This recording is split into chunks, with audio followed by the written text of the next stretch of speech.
Все эмоции, которые негативны, в принципе не важны. Это лишь повод стать сильнее. Чем более профессиональный спортсмен и чем меньше он работал с тренером, тем сложнее с ним работать. Работать с психологом – это круто. Я задумался об этом, но никогда не пробовал. Не надо называть это наказание. Это именно система награждения. Да? То есть, самоотличившиеся там, моют пол, убирают там, в кухне и так далее и тому подобное.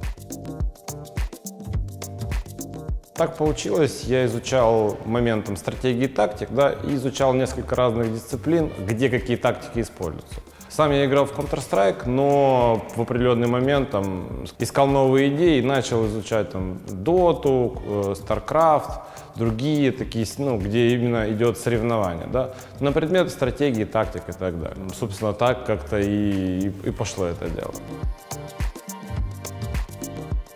Да, в общем, сейчас не сильно слежу. Когда-то давно, во времена там International, болел за Нави. Сейчас, как-то нет времени, чтобы заниматься этим.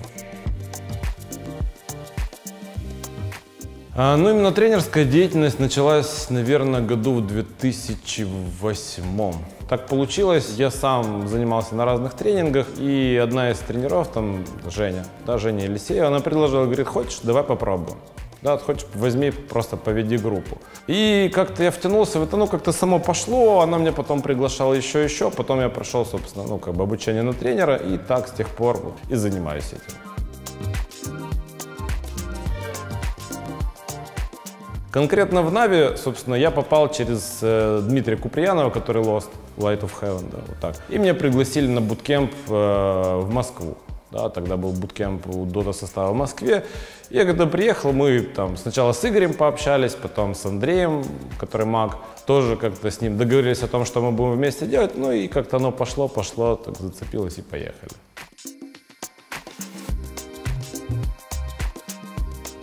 Дело-то не столько в психологе, сколько в тех задачах, которые он решает. То есть важно понимать, что у спортсменов есть определенный, будем называть это психотип, который соответствует или не соответствует той задаче, которую они решают.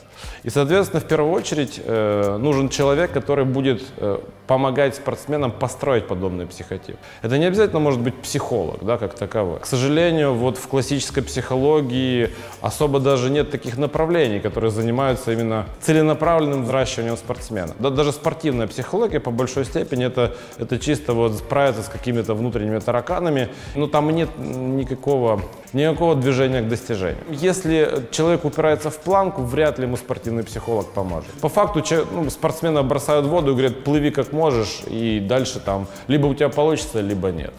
На мой взгляд, не очень профессиональный подход, но тем не менее, пока в мире вот так.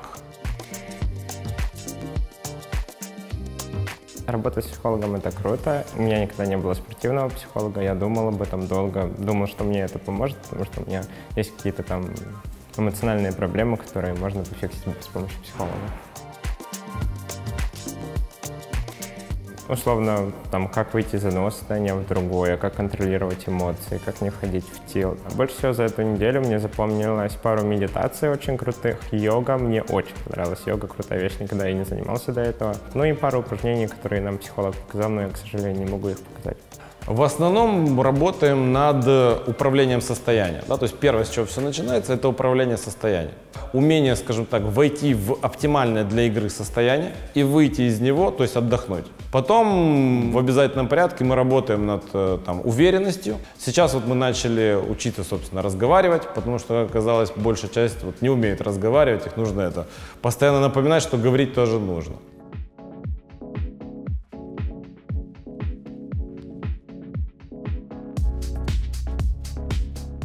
Любые программы всегда приходится адаптировать. Да, тут не важно, насколько ты хорош как профессионал, в любом случае, как только ты приходишь работать с конкретными людьми, программа всегда меняется. Это связано с тем, что у каждого человека свои особенности, да, свои, скажем так, ситуации, которые по жизни случились, свой характер, свои какие-то сформировавшиеся привычки, да, и все это влияет на дальнейшую работу. Основной принцип тренировок – это воспитание, во-первых, это определенного стиля мышления результативного в первую очередь. Человек должен понимать, что в первую очередь все начинается с дисциплины. Затем идет развитие определенных личностных качеств. По факту формируется некая идеальная, но индивидуальная система тренировки. Каждому игроку нарабатывается своя программа тренировки, вот, чтобы он в дальнейшем сам мог поддерживать свою спортивную форму, без тренера. Чувствую, что начал понимать то, что я не понимал, как бы это грубо, смешно не звучало. То, что есть какие-то очевидные вещи в игре, в жизни, которые я не понимал до того, как я не поработал с психологом. Начал прогрессировать как в игре, условно в тильте и так далее. То есть я не вижу теперь смысла там тилтовать и тратить на это время. То есть я могу просто сконцентрироваться на игре и все. И это будет, наоборот, положительный результат.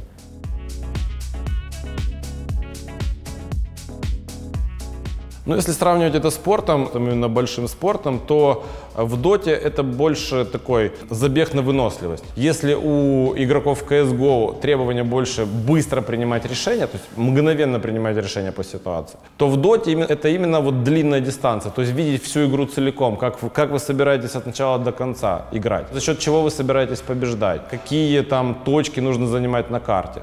В кейсе это тоже есть, но это на очень короткой дистанции, там раунд полторы минуты условно. То есть оно не требует длительных интеллектуальных нагрузок. А в доте это именно длительная интеллектуальная нагрузка, где нужно все время обращать внимание на самые разные факторы. Поэтому в любом случае отличия очень большие именно с точки зрения подготовки. Мне она очень нравится, потому что я сам к этой идее в свое время пришел. Конкретно в КСе так получилось, что первый состав закрывает с собой только ограниченное количество турниров. Соответственно, есть ряд турниров, на которые там онлайн-турниры и так далее, которые тоже привлекательны, но основной состав на них просто не будет участвовать, у них времени на это нет. Поэтому вот подобный состав, он больше рассчитан вот на такое. Да. Конечно, если они там покажут себя молодцами и займут какие-то, выйдут на основные соревнования, им никто препятствовать не будет. Уже процедура известна, как это будет происходить и так далее, но пока это вот направление вот туда.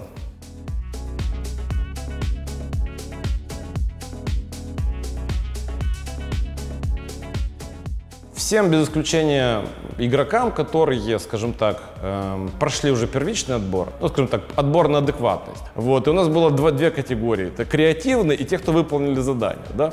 Креативно они, конечно, молодцы, что они там что-то придумали, да, задача была не в этом. Оставили только те, кто конкретно выполнил задачу, и уже из них, в первую очередь, я смотрю на адекватность, да, то есть насколько человек понимает, что он делает.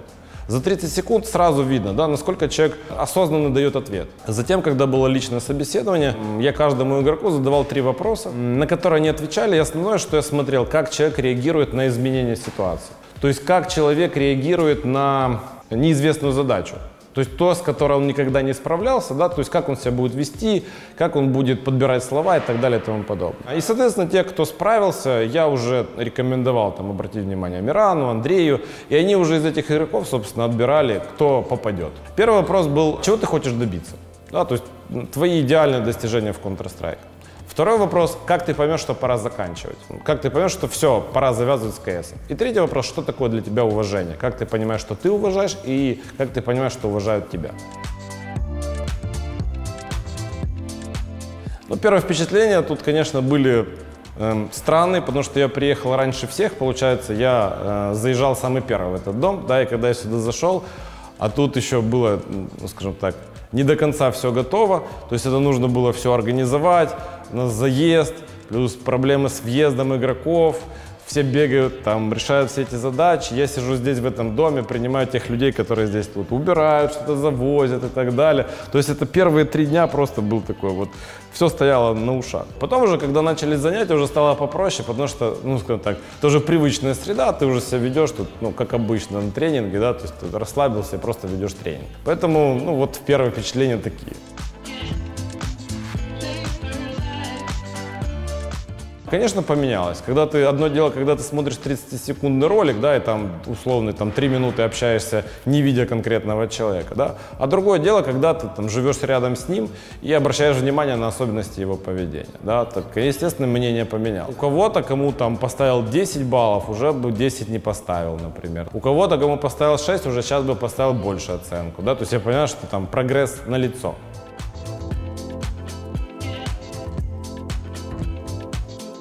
Первое, с чем я столкнулся, когда начал просматривать там каждого, там, проверять там позвоночник и так далее, это общая, скажем так, нетренированность игроков в плане физическом. Плюс у большей части игроков не особо с дисциплиной, да, как бы она отсутствует как класс чаще всего. Поэтому приходится на первое время заставлять делать определенные вещи, которые, скажем так, им непривычны. Например, там есть система награждения у нас, да, особо отличившихся. Не надо называть это наказание, это именно система награждения, да, то есть, особо отличившиеся там моют пол, убирают там в кухне и так далее и тому подобное. Самое важное, мне кажется, это общая цель у команды, то есть у каждого игрока есть цель. Там у таких игроков примерно одна и та же цель, это сплочается в одну цель и, соответственно, плюс коммуникация. Коммуникация должна быть на хорошем уровне, без нее не получится ничего. Ну, для начала нужно понять, зачем нужна вообще эта команда. Зачем ты пришел и что ты хочешь внести в эту команду и что хочешь получить. Следующий момент – это коммуникация, то есть это умение договариваться в принципе. С этим в основном большая проблема у большинства людей. Да, потому что они в первую очередь хотят получить, но ничего не хотят давать. Вот. Ну и последнее – это, скажем так, совместное создание стратегий. К сожалению, так получилось, что большая часть игроков – индивидуалисты по своей природе. То есть они играют какие-то там пабы и так далее, но когда они приходят в команду, здесь все по-другому. Здесь другое отношение к тем вещам, которые там, например, в паблик-игре не имеют никакого значения, здесь они очень важны. И в первую очередь это именно, скажем так, договоренности, что мы будем вместе делать. Вот в момент, когда они научились договариваться и понимать друг друга, самое главное, тогда можно говорить о том, что они приблизились к пониманию, что такое команда. Пока об этом говорить им рано еще.